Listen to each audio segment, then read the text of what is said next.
savoir, mais moi, je ne sais pas.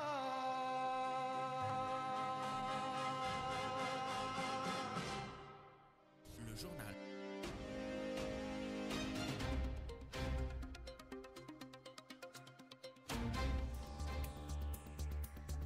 Bonsoir. Au sommaire de ce journal, l'économie verte pourrait générer jusqu'à 70 000 emplois en Tunisie d'ici 2030.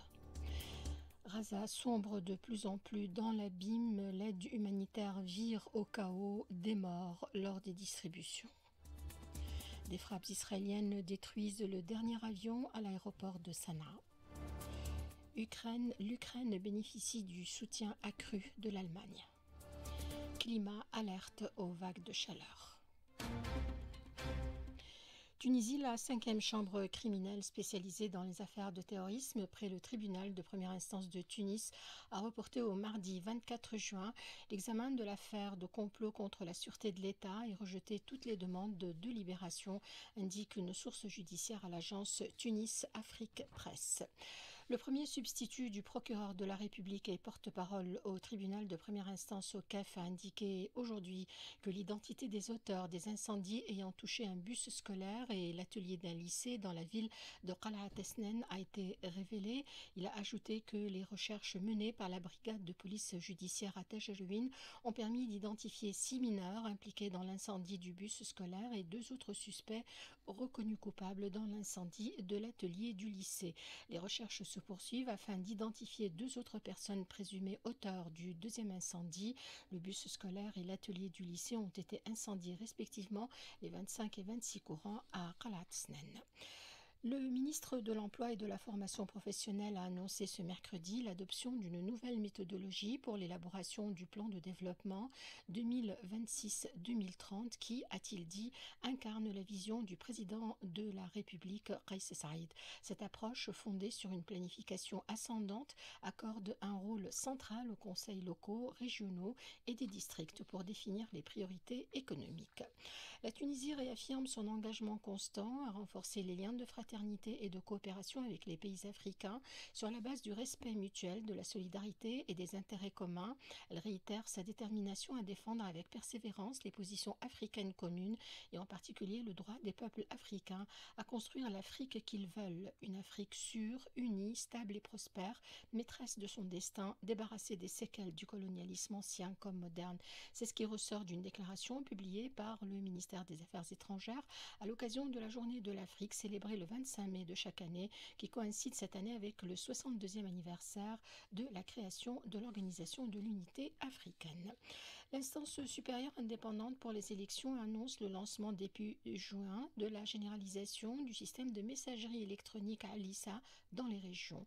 L'accent a été mis sur la nécessité de mobiliser tous les moyens logistiques et organisationnels pour assurer la réussite de cette expérience qui a déjà fait ses preuves au niveau de l'administration centrale.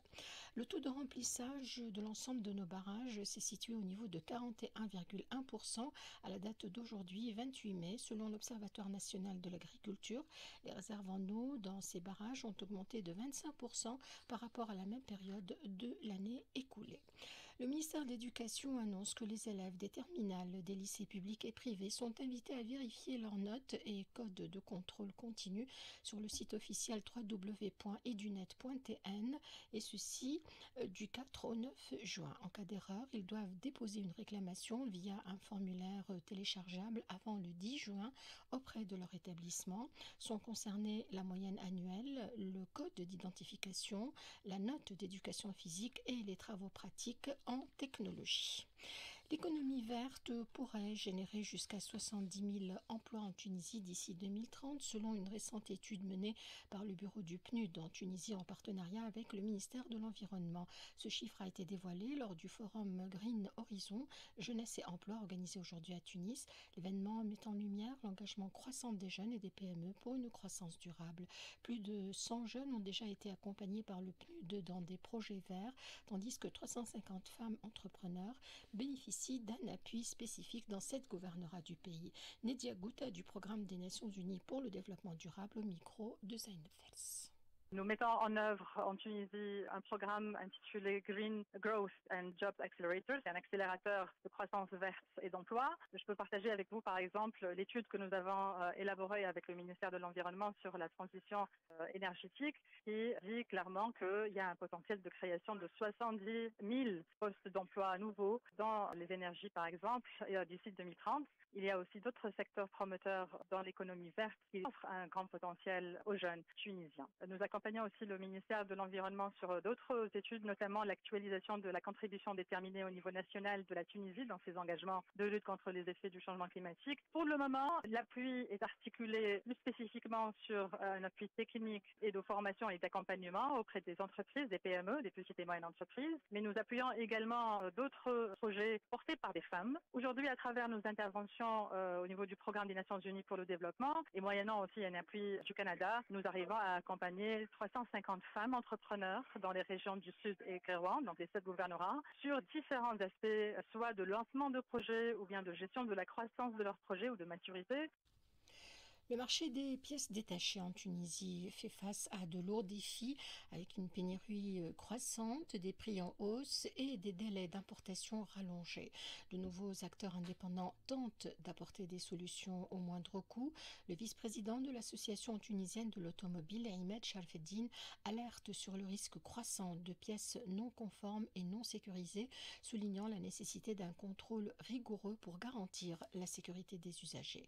Il intervient au micro de Ensaf Zeri.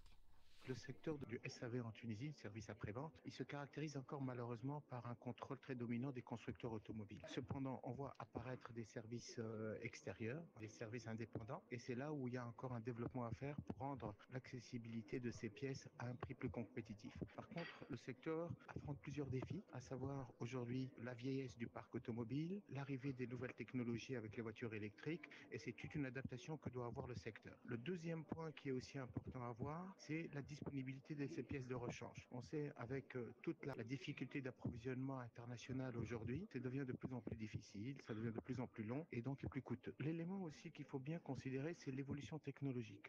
Donc un parc vieillissant et de la technologie nouvelle. Donc ils vont avoir un défi important pour s'adapter aux professionnels du métier du SAV aux besoins du marché. Donc avec disponibilité des pièces, formation des nouvelles compétences sur la voiture électrique, la voiture connectée, la mobilité. Également, on commence à avoir sur le marché des pièces de contrefaçon ou d'adaptation. Et là, il faut qu'on soit très vigilant au niveau de la qualité, de la surveillance, de la qualification et faire très attention puisque on parle quand même d'un organe sécuritaire sur les véhicules et sur même la longévité de la qualité de fonctionnement du véhicule.